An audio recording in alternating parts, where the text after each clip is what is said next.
नमस्कार, मी जगदीश मनोहर खापेकर, अध्यक्ष हलबा क्रांती सेना।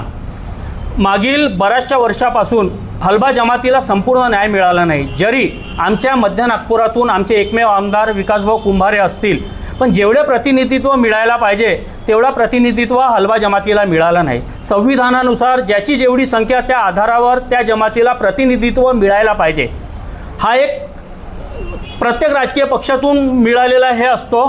त्यानुसार हलबा जमातीची संख्या बघता आजच्या घडीला आम्हाला विदर्भातून कमीत कमी 3 सीट विधानसभेच्या मिळायलाच पाहिजे। आणि जी एक मध्य नागपुराची आमची एकमेव सीट आहे, ती सीटसुद्धा दाळवण्यात येत आहे सध्याचा। असा प्रकार बघता आम्ही हलबा क्रांती सेनेने सर्व राजकीय पक्षांना एक इशारा देतो की जर येत्या विधानसभा निवडणुकीमध्ये आम्हाला जर हलबा जमातीला 3 सीटा मिळाल्या नाही तर हलबा युवा हा रस्त्यावर उतरेल व मी स्वतः आमरण उपोषणाला बसणार आहे।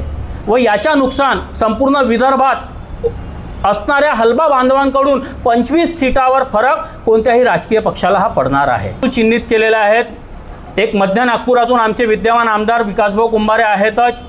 त्या सीटवर ज्याही हलबा बांधवांना उमेदवारी द्यायची आहे द्या, आमच्या म्हणणं नाही की कोणालाही द्या। एक विशिष्ट कोणत्याही व्यक्तीचा मी समर्थन किंवा समर्थक नाही आहे।